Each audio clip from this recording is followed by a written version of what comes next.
guys, welcome back to my channel. It's Marvel. So today I am doing a medical school related video.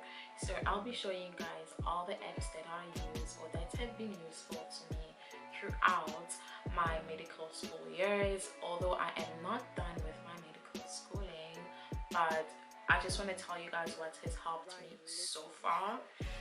So I'm gonna divide this in like two different separate categories. We're gonna have a basic science apps that helped me throughout my basic science years, and then apps that are helping me now with my clinical rotation. Apps on my iPhone I put in different categories, and then what you'll see is in the medical category, starting off with the basic sciences, I use quite a lot of apps, but over time I ended up deleting some because I didn't really need it anymore. So the first app that I'm going to talk about is just a Study Easy app. This is basically like a planner whereby you plan your studies like into different categories, into different subjects, sub-subjects, different categories. You can do this on your own, and then you just get to choose what you want to study every day and how many sessions you want to study, the goals that you want to achieve. This app is totally free, but then you need to also, if you want to have extra access like goal settings and stuff like that, you need to pay an amount. I forgot how much it is, but I still use this app to this day. Say for example, I've got different subjects. Right now I've got pathology, internal medicine, surgery, obstetric and gynecology, as well as pediatric. This is just the subject that I want to study for now. And then you can also see what your agenda is for the next day or the day after. So this is basically it. And the second app that I want to talk about is Brainscape as well as Quizlets. I don't use Brainscape and Quizlets as much as I used to, but Brainscape and Quizlets is basically almost similar. This is just whereby you get to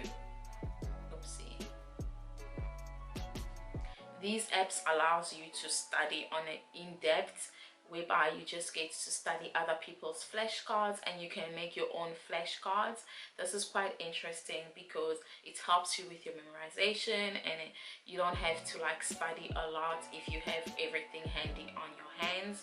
And now the other app that I want to talk about is TeachMe Anatomy. This app I use quite a lot. So for some time I was using the TeachMe Anatomy website, but over time they came up with that app and I started using the app. With TeachMe Anatomy, it's categorized by systems. So once you pick a system, there's also a subsystem, and it's packed. You'll be amazed at how much information it is packed with. What I love most about the app is that there is quizzes which you can use in order to test your knowledge, and you can also favorite sub-subjects and subheadings or whatever it is that you want to favorite in order to access it later whenever you want to use it. So to the clinicals, the first app I'm going to talk about is Anki flashcards. This is basically just like Quizlets and Brainscape, but I prefer now to use Anki because it's more in-depth, it's packed with more information, and a lot of healthcare professionals use it.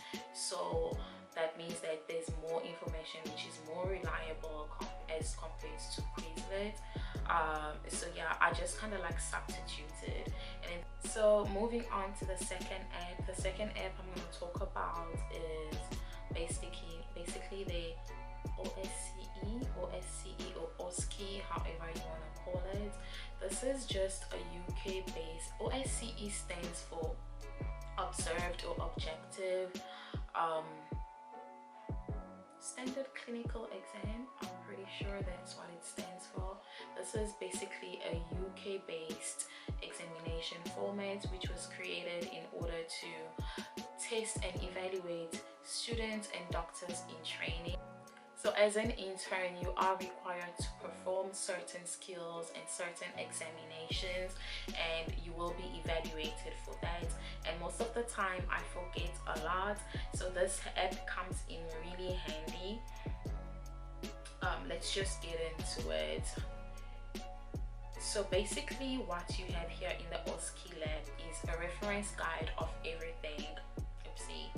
Is a reference guide of everything, and it is all categorized according to systems. So we have general, elementary, cardiovascular, all the way to pediatrics. If we look at pediatrics, you'll see there's a general reference for whatever it is that you want to see. The EGPA score, pediatric heart, vital signs. You can see how to take a history examination, how to introduce yourself, how to present a certain complaint, and also there's now a system review whereby they just kind of like break everything down and give you a review of everything, which comes in extremely handy. So I use this a lot, and also you can kind of like favorite it by the heart.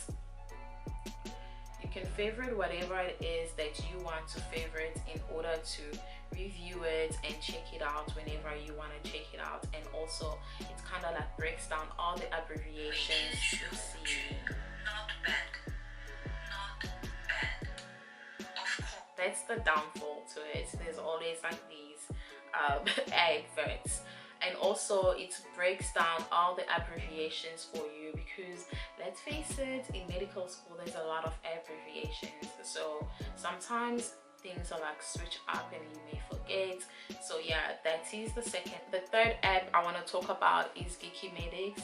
Geeky Medics is almost similar to OSCE, but with Geeky Medics you kind of get short videos instead of just like the theoretical part of it. Short videos on how to perform physical examinations, how to take history taking of patients. So in this app it's actually divided into different clinicals, clinical examination, clinical procedures, communication skills, interpretation of data, emergency, and everything. Now the other app I want to talk about is my favorite app, which I discovered 2 years ago, and this is Figure One. Figure One is basically an Instagram for doctors and healthcare professionals, but the only difference is that it's not a place where you flex yourself or you show off what you have. So it's basically an app whereby real doctors, real healthcare professionals upload real cases that you've never seen, or cases that they need help with, or cases that are rare medical conditions. So you can follow cases, you can follow up the updates, and you can actually follow interns, doctors, healthcare professionals, and whoever it is that you want to follow. It's just like Instagram. When you first open the app, you will need to put in what your profession is or what category you're under.